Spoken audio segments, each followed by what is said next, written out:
The unseen shift. For nearly a century, the US dollar has been more than just a currency. It has functioned as the bedrock of the global financial system. The dollar as the language of international trade. The dollar as the benchmark for oil prices. The dollar as the ultimate safe haven for capital in times of crisis. The dollar's preeminence granted the United States a unique and quiet form of power, shaping global commerce, shaping global politics. Nations rose and fell based on their access to dollars.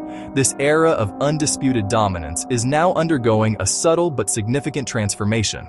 The change is not a dramatic, overnight collapse, slow, methodical, quiet, adrift as the world begins to imagine a financial system with more than one center, not the result of a grand conspiracy or coordinated attack, the result of many individual nations making rational calculations, protecting economic security, pursuing national interests. They are not abandoning the dollar entirely, but they are deliberately building alternatives. The architect of order.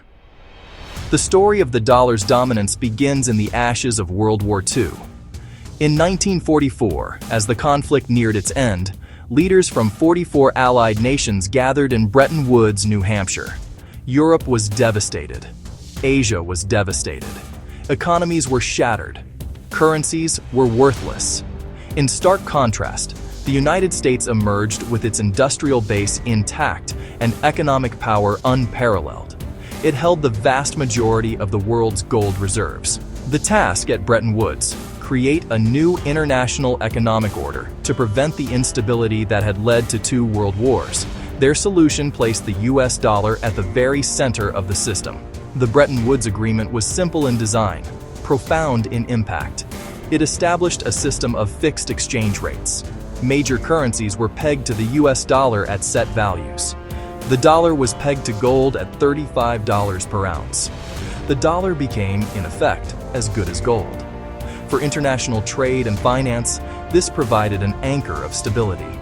A French merchant buying American machinery knew what his francs were worth in dollars and what those dollars were worth in gold. Predictability fostered a massive expansion of global trade and investment.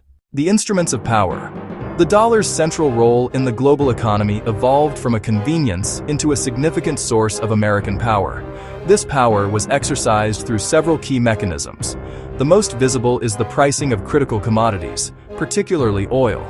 Since the 1970s, a crucial understanding with Saudi Arabia, other major producers, ensured oil would be sold exclusively for US dollars. That created a constant, structural demand for dollars from every oil-importing nation on Earth. To buy energy, a country like Japan or Germany first had to acquire dollars. Beyond oil, the dollar became the default currency for global trade and banking. When a company in Brazil sold goods to a company in South Korea, transactions were often invoiced and settled in US dollars, passing through American correspondent banks. That gave US authorities unique jurisdiction and visibility into global commerce. Every major international bank needs access to the dollar system, making them subject to US financial regulations. The network, centered in New York, became the circulatory system of the world economy. For decades, the world accepted the dollar's dominance because it was built on a foundation of trust. This trust was not just in the currency itself, stability and predictability of the American system that backed it. However, a series of events and policy choices began to steadily erode that foundation. The increasingly frequent and broad application of financial sanctions was a primary driver. Small, rogue states, major economic players. Other countries started to feel a sense of shared vulnerability. The freezing of a major nation's central bank reserves in 2022 was a watershed moment, making a theoretical risk feel suddenly very real. This weaponization of finance caused nations to reassess the risks of holding the majority of their national wealth in a currency controlled by another government. Leaders in capitals from Beijing to Brasilia began asking a simple question: could this happen to us?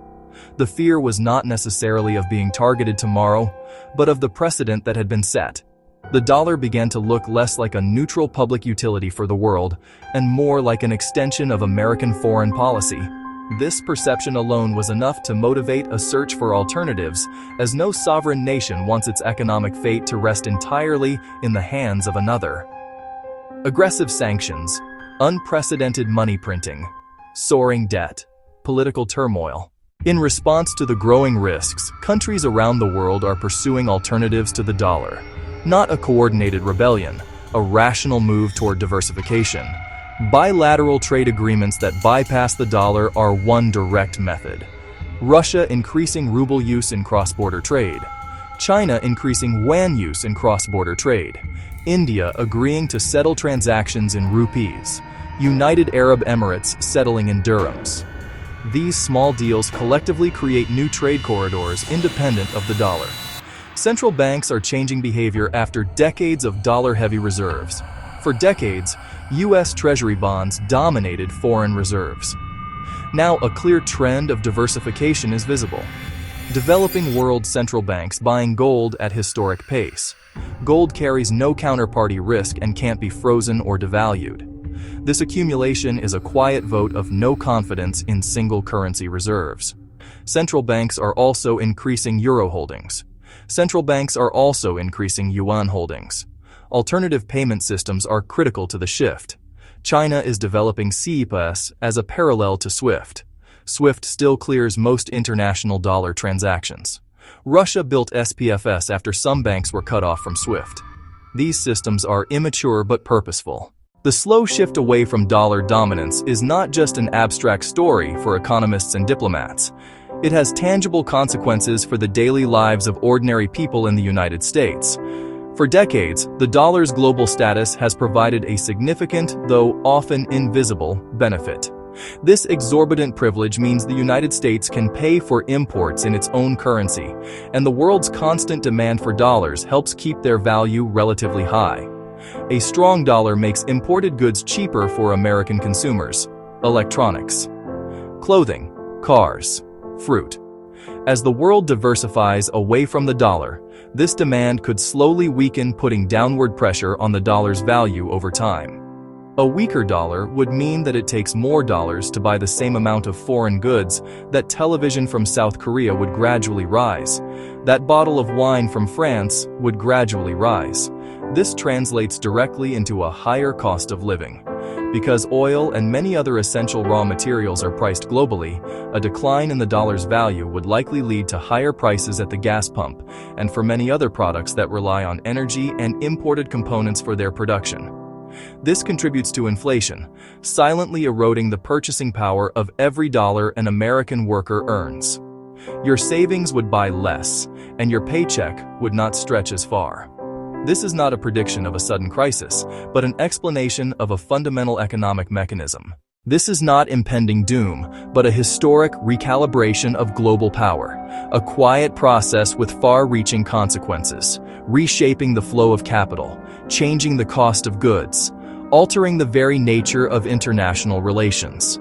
The world we have known for 80 years is changing. The dollar's role is at the very heart of that change. Well, that's how it stands. We are witnessing a slow transition from a unipolar financial order to a more multipolar one, where the dollar is still first among equals but no longer the only viable option. The fundamental question for the United States is not how to stop this change, but how to navigate it wisely. Restore fiscal discipline at home. A credible, long-term plan to manage the national debt would send a powerful signal about future currency stability. Adopt a more judicious, multilateral approach to sanctions. Use them as a targeted scalpel, not a blunt instrument. Work with allies to reform global financial institutions. Create transparent rules. Create fair rules. Maintain an open, stable system where the dollar plays a leading role. Ultimately, the future of the dollar's global standing is a story about trust, because the world is changing, quietly, carefully, and without waiting for America's permission.